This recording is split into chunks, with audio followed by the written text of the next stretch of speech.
Despite its art style, FNAF World is often looked at as the ugly duckling in the Five Nights at Freddy's series, and I think that's mostly because its RPG nature is quite different than the rest of the FNAF series. Well, at least it was at the time. This was before the beat-em-ups and glitch simulators.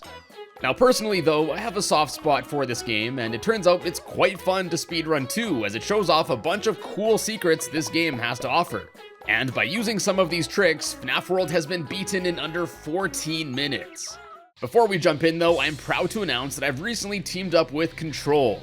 Now if you don't know what Control is yet, basically they offer healthy and delicious meal replacement options in the form of shakes as well as bars, which all rock awesome tasting cereal flavors. The shakes are super easy to make and have been helping me power through making videos and even in shedding some weight recently. So if you'd like to support the channel, check out the link in the description for more info, use code TETRA to save 10%, and try out a sample kit with some of my favorite flavors today. Anyways, with all that said, smack that like button below for a free high five from Chibi Fredward here. Let's see how fast we can speedrun through FNAF World. Alright, so when the game boots up and we select a save slot, we're faced with a choice, adventure mode or fixed mode, and these are actually two separate speedrun categories. Basically, fixed party means you can start the game with any characters you have unlocked over time, and adventure mode you can only start with the default party and can only use other characters unlocked in that run. These runs are largely the same, but for this video we'll be sticking to the adventure game mode on normal difficulty. Then after selecting our default crew here, time finally starts as soon as we hit the done button, but now we actually want to reset the game. And this is because by resetting the game and then loading into the same save file we just made, you're actually able to skip having to talk to Fredbear here. It doesn't save a ton of time, but hey, I guess every second counts. Alright, now finally in the game, the first thing we want to do is waltz on over to the upper left area here, and then walk left into this tree for about 5 seconds. And by doing so, we actually get to see the first little secret this game has, as we can now start walking out of bounds. And this isn't some unintended glitch or anything, as by doing so, we can actually walk into one of the trees here, which warps us directly to this spooky area known as the Halloween Update Backstage, or simply just Halloween Land. Now normally, this is like a post-game area where you can play some bonus minigames and unlock some really strong characters, and that's exactly what we want to do here now. So after walking around for a bit here and dodging some pumpkins and other characters, we can pass Jack-O-Bonnie here to find this portal which takes us to FNAF 57 Freddy in Space. And yeah, just like that, this RPG game has turned into a Metroidvania style. And surprisingly, this section actually takes up like a third of this speedrun. Anyways, once in, you basically just have to follow a relatively straightforward path, all while collecting a few hidden cupcakes along the way, which increase the power and speed of Freddy's blaster. Although obviously you want to be going fast here, it's also important to not take too much damage on the way, as you'll need a decent amount of health for this section later on. Eventually though, we drop down into this watery bubble segment where we have to take extra care to avoid these bouncing glob things. Now we eventually have to backtrack here, so typically I like to defeat some enemies on the way to make the trip back through here less stressful later on.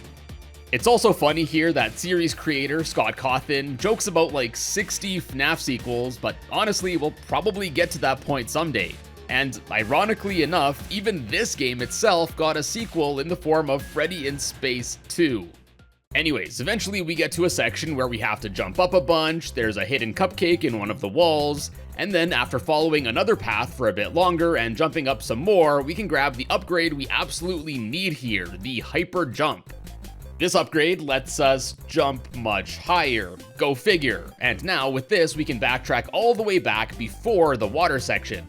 With the hyper jump, we can now find a new area hidden up here, and as we jump up, we can see that Scott definitely doesn't want us going here.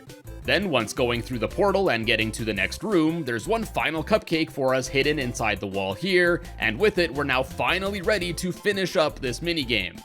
Now I mentioned earlier that we'd need a decent amount of health later on, and here's why. Basically, if you have enough health, you can save a whole bunch of time by just running to the right and taking damage to use some invincibility frames to pass through the enemies in the way. And if you manage to go far enough to the right, you can even pass the flying machines that spawn quick enough before they're even able to shoot at you, which is pretty nice.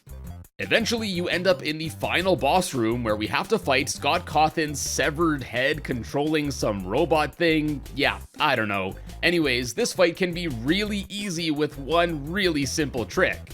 Basically, if you crouch down just behind this second line in the background, away from the boss, almost all of the attacks will miss you, so you can just focus on blasting away here. Pretty much only the moving laser blaster at the top will be able to hit you, and even then, it only does like 3 points of damage. So if you have at least a decent amount of health left over at this point, you'll be a-okay. And yeah, it's really that easy. After crouching here and blasting away for a while, Scott is down for the count, and we finally unlock a super overpowered character, Jacko Bonnie.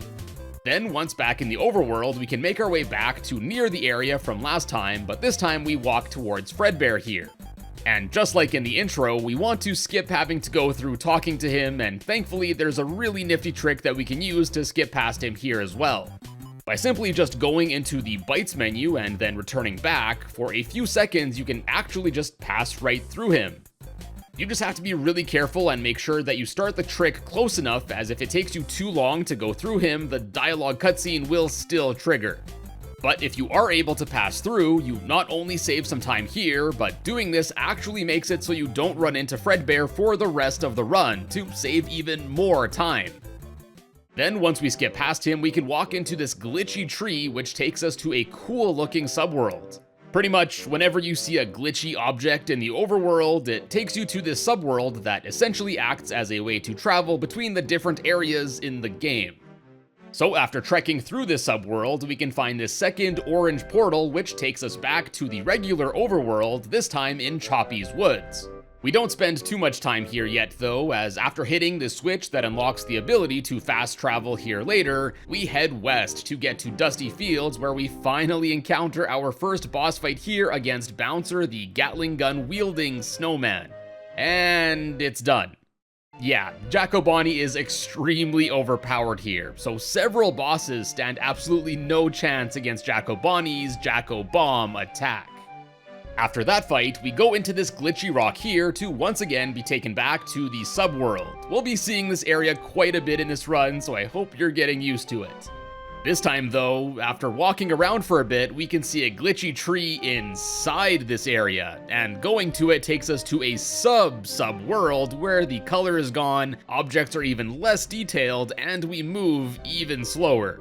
Thankfully, these areas are more linear, so we can quickly find a portal that brings us back to the blue subworld, where we can then exit back to the main overworld. Now back in another section of Choppy's Woods, we can find yet another secret by walking right through this tree, which lets us open up this chest to get our first chip of the speedrun, Run Luck, which allows us better chances at running away from a battle. I guess I didn't mention it yet, but whenever you walk around through the main overworld, there's always a chance of a random encounter occurring, and these obviously waste time. So whenever you find yourself in one of those, you'll want to run away, and this upgrade definitely helps with that. Now next up is probably the most interesting trick of the run, and definitely my favorite. So after clicking the 2 button here to warp back to the first area of Choppy's Woods we were in previously, by walking diagonally up and to the right between these 2 stumps here for a few seconds, you can actually warp to a weird alternate glitch world, or and star underscore underscore underscore TWRE as it's known in the game. While in the state, the music gets super weird,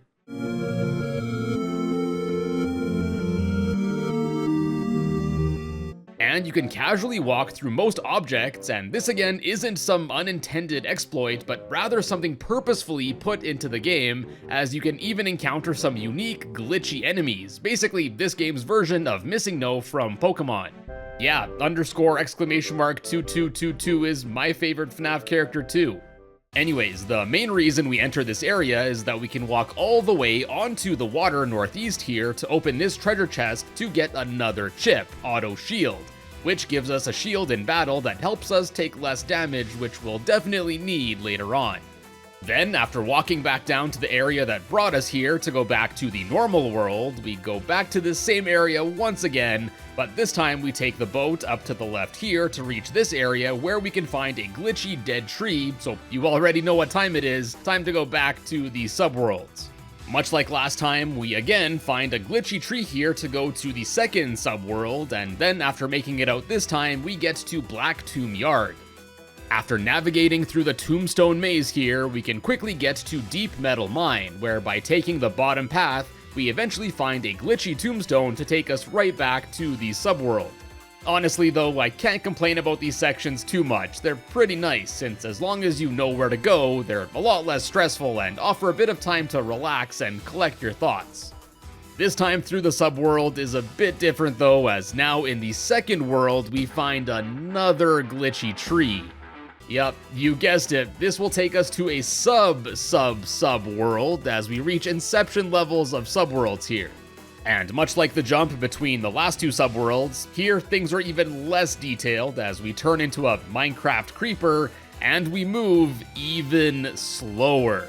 Like, it honestly pains me how slow you move in these sections, and when you return to the other subworlds, it really feels like you're going incredibly fast in comparison. Anyways, after clearing your way through that section of Subworld Madness, you'll find yourself in Pinwheel Circus, where we can make our way up here to the next boss fight against Browboy. Thankfully though, we're still super overpowered for this fight, so with one more Jack-O-Bomb attack, that fight is over in mere seconds. Now next, we can walk up to this green tent here that takes us to yet another weird sub-area. Yeah, I'm sorry, I'm sure it's getting pretty hard to keep track of all these areas. This time, all the graphics are warped as we have to navigate through a little maze segment that takes us through various areas we've already visited. This finally brings us to the next boss fight here against Bubba, the weird, wind-up Freddy-looking fella. This time around, he has enough health that we can't just simply one-shot him with Jack-O-Bonnie, but usually you can do it in 2 hits, so it's still not all too bad. Since this fight takes more than one turn, I think now's a good time to explain my party choices here.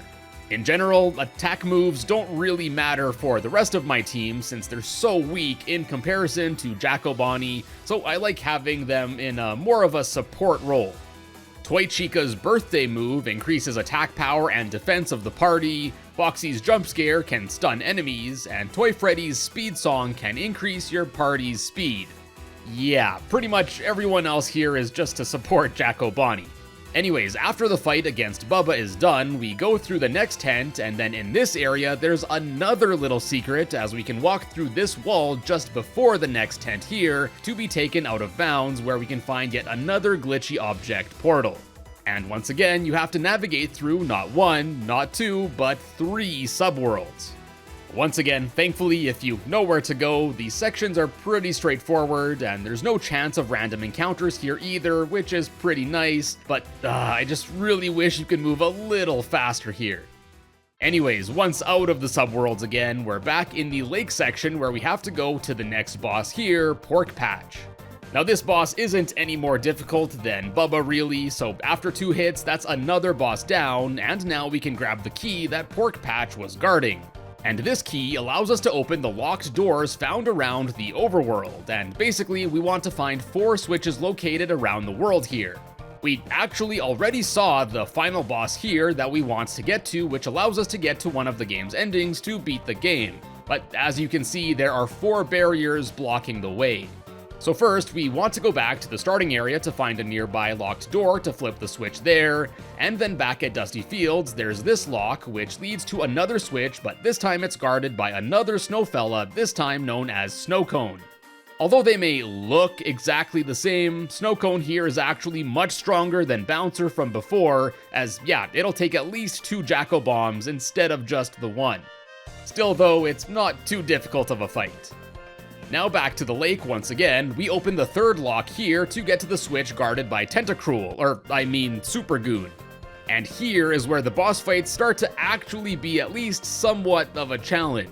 Not only does he seemingly attack faster, but Super Goon here can actually deal around 200 damage, so if you're unlucky and he targets Jack-O-Bonnie twice, he can actually wipe him out.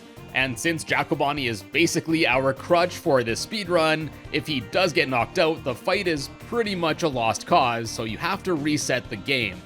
Thankfully enough, the game does take you back right to the fight if you do reset, but it still ends up wasting a whole bunch of valuable time. But if you're lucky enough to land 2 Jacobombs, that's another boss down, and switch number 3 is ours. And for the last switch, we go back to the Black Tomb Yard and Deep Metal Mine, but this time take the upper path, which leads us to another locked door, as well as the next boss, Overclock, the big endoskeleton. Now, Overclock here only does around 70-ish damage thanks to our shield, so honestly, this fight is leagues easier than the previous one, and unless you get very unlucky, it shouldn't give you much more trouble. And now with the final switch pressed, we can return to the Pinwheel Circus area, head on to the left here, and start the fight against our final boss of this run, this metal owl-looking fella known simply as Security. Now unfortunately, even Jacobomb isn't a strong enough attack for this battle, as Security is just an absolute tank. But thankfully, Jacobani has another trick up his sleeve for us in the form of the Slasher move. Now this move gives you a 10% chance of dealing 99,999 damage, or in other words, a one-shot kill. So yeah, you really do have to leave this last fight up to chance. Oh, and did I mention that Security also has an attack that can one-shot anyone on your team? So yeah, this final battle is all about luck and RNG. You have a 10% chance of getting a win, and also a 25% or more chance of losing your only real way of beating this fight here. It's honestly a legit strategy to switch out your party after attacking to basically sacrifice someone else so that Jacobani doesn't get knocked out. And unfortunately, due to the luck nature of this fight, it can really make or break a speedrun. Like, during one of my attempts, I had a really good run leading up to this fight, but just couldn't land the slasher attack for way too long, that this fight alone ended up taking like 6 minutes or something. But on the other hand, on my last attempt, the stars must have aligned or something, as I was able to actually get the slasher attack to land first hit. In theory, we could have a very good run here, if I'm lucky.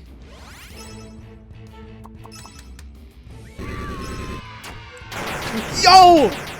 Yeah, I accidentally prematurely stopped the timer there, but after you beat Security, you get a little text outro where the game essentially makes fun of you for beating the game the quick and easy way without playing through it quote-unquote normally. And then finally, the timer should stop when the text "The End" shows up on screen. Now normally, I'm not a huge fan of speedruns that rely so heavily on luck, and this game definitely fits that bill, but honestly, I had a really fun time speedrunning this game, and with my awesome luck that I had in that final fight there, I was able to get a time of just over 17 minutes, which puts me at 10th place in the world as I record this video. The current world record, however, is held by the Lone Banana Zero, where with enough optimization, a crazy time of 13 minutes and 51 seconds was achieved. And even with that run, there were several random encounters that slowed it down, and it took 2 hits to defeat Security, so there's still definitely room for the world record to be lowered even further. You just have to have enough patience to deal with all of the RNG and pray for an incredibly lucky run. Anyways, that is the FNAF World Adventure Mode speedrun, and I hope you enjoyed it. If you did, check out some of my other speedrun videos I've made, and be sure to subscribe to find your way back here in the future. And as always, thank you all so much for stopping by today, and I will see you in a bit.